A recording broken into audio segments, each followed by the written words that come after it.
Hi guys, welcome to our YouTube channel. ഇന്ന് നമ്മൾ ഒരു ചക്ക വേവിക്കുന്നതിൻ്റെ ഒരു വീഡിയോ ആണ് എടുക്കുന്നത്. ഇതിപ്പം ലുലുന്ന് മേടിച്ചാണ്. ഇവിടെ നമുക്ക് ഇങ്ങനെയാണ് ചക്ക കിട്ടത്തുള്ളൂ. ഇത് ലുലുവിൻ്റെ പ്രൊഡക്റ്റാണ്. നമുക്കിതിനും പൊട്ടിച്ചിട്ട് വെള്ളത്തിലിട്ട് വെക്കാം. ഫോഴ്സണാണ് സാധനം. നമുക്കിനി ഇതൊന്ന് പൊട്ടിച്ച് വെള്ളത്തിലോട്ടാക്കി ഇട്ട് വെക്കാം. അങ്ങനെ നമ്മൾ ചക്ക വെള്ളത്തിലിട്ട് വെച്ചേക്കാണ്. അതിൻ്റെ ഐസൊക്കെ ഒന്ന് മാറണം. ഒരു അരമണിക്കൂർ വെള്ളത്തിലിട്ട് വെക്കാം, എന്നിട്ട് നമുക്ക് വേവിക്കാൻ പറ്റത്തുള്ളൂ. ഇതിൻ്റെ ഫോഴ്സൺ ആയതുകൊണ്ട് ഇതിനകത്ത് ഐസാണ്. അപ്പോൾ അത് വെള്ളത്തിലിട്ട് വെച്ചൊന്ന് ഒരു അരമണിക്കൂറിന് ശേഷം നമുക്ക് കുക്കിംഗ് സ്റ്റാർട്ട് ചെയ്യാം. അങ്ങനെ നമ്മൾ സ്റ്റൗ ഓണാക്കി നമ്മൾ ചക്ക പാത്രത്തിലിട്ട് വേവിക്കാൻ വെച്ചിട്ടുണ്ട്.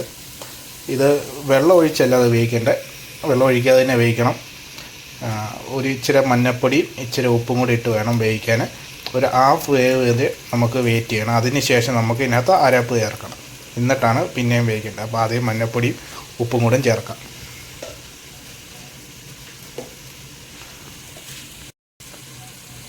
മഞ്ഞപ്പൊടി കൂടി ചേർത്തിട്ടുണ്ട്. നമുക്കിനി ഇതൊന്ന് ഇളക്കിയിട്ട് ഹാഫ് വേവ് വരെ ഒന്ന് വെയിറ്റ് ചെയ്യാം. അങ്ങനെ നമ്മുടെ കപ്പ എല്ലാം ഒന്ന് ഇളക്കി മിക്സ് ചെയ്തിട്ടുണ്ട്. ഇനി നമുക്കൊന്ന് അടച്ച് വെച്ച് ഒരു 10 മിനിറ്റ് വേവിക്കാം. അതിനുശേഷം അരപ്പ് ചേർക്കാം. അങ്ങനെ നമ്മുടെ ചക്ക ഇവിടെ ഹാഫ് വേവായി കഴിഞ്ഞു. ഇനി നമ്മൾ ഇതിലേക്ക് ഇനി അരപ്പ് ചേർക്കാനുള്ളതാണ്. ഇനി അരപ്പും കൂടി ചേർത്തിട്ട് ഇതൊന്ന് അടച്ച് വെച്ച് വേവിക്കണം. അങ്ങനെ അരപ്പിനുള്ള സാധനങ്ങളെല്ലാം നമ്മളിവിടെ റെഡിയാക്കിയിട്ടുണ്ട്. ഒരു അര കപ്പ് തേങ്ങ, പിന്നെ ഇച്ചിരി മഞ്ഞൾപ്പൊടി, പിന്നെ ഒരു 12 ചെറിയുള്ളിയുണ്ട്, പിന്നെ ഒരു 10-15 കാന്താരി, ഒരു 4 വെളുത്തുള്ളി, ഒരു ചെറിയൊരു കുഞ്ഞ് കഷ്ണം ഇഞ്ചി, ഒരു നുള്ള് ജീരകം. ഇത്രയും നമുക്ക് ഒന്നിച്ചിട്ടൊന്ന് മിക്സിക്കകത്ത് ജാറിലിട്ടൊന്ന് അരച്ചെടുക്കാം. ആവശ്യത്തിനുള്ള ഉപ്പും കൂടി ചേർത്ത് വേണം അരച്ചെടുക്കാൻ. അരപ്പിനുള്ള എല്ലാം കൂടെ നമ്മൾ ജാറിലേക്ക് ഇട്ടിട്ടുണ്ട്. അതിൻ്റെ കൂടെ 2 ഇതൾ കരിയാപ്പിലയും കൂടെ നമ്മൾ ആഡ് ചെയ്യുന്നുണ്ട്. എന്നിട്ട് നമുക്കിതൊന്ന് അരച്ചെടുക്കാം. അങ്ങനെ നമ്മുടെ അരപ്പ് റെഡി ആയിട്ടുണ്ട്. ഇനി നമുക്കിത് ചക്കയിലോട്ട് ആഡ് ചെയ്യാം. ഓക്കെ, അപ്പോൾ എല്ലാം ഒന്ന് പരട്ടി വെക്കാം. എന്നിട്ടൊന്ന് വേവിച്ചതിന് ശേഷം നമുക്ക് ഇളക്കിയെടുക്കാം. ഇങ്ങനെ പരട്ടി വെച്ചിട്ട് എന്നിട്ട് നമുക്കൊന്ന് അടച്ചു വെക്കണം. അതിന് ശേഷമാണ് നമുക്ക് ഇളക്കിയെടുക്കേണ്ടത്. അങ്ങനെ നമ്മുടെ ചക്കയുടെ മണ്ടയ്ക്ക് അരപ്പൊക്കെ തേച്ച് വെച്ചിട്ടുണ്ട്.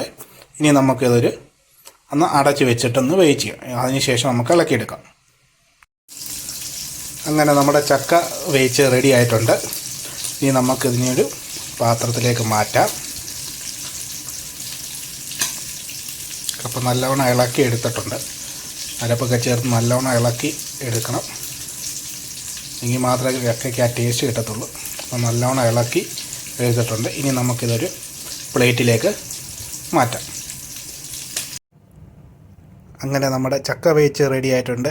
ചക്കയ്ക്ക് സൈഡ് ഡിഷായിട്ട് കാന്താരിയും മാങ്ങയും കൂടെ അരച്ച ചമ്മന്തി, പിന്നെ ഉണക്കമീൻ വറുത്തത്.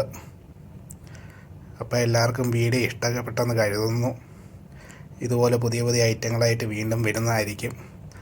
എല്ലാവരും ഞങ്ങളുടെ ചാനലൊന്ന് സബ്സ്ക്രൈബ് ചെയ്യണം. വീഡിയോ കണ്ടിട്ട് എല്ലാവരും ലൈക്ക് ചെയ്യണം, കമൻറ്റ് ചെയ്യണം. വീഡിയോ കാണുന്ന എല്ലാവരും ലൈക്ക് തരണം. അപ്പം പിന്നെ ഇന്നത്തെ വീഡിയോ കഴിഞ്ഞു. Okay, bye. Thanks for watching.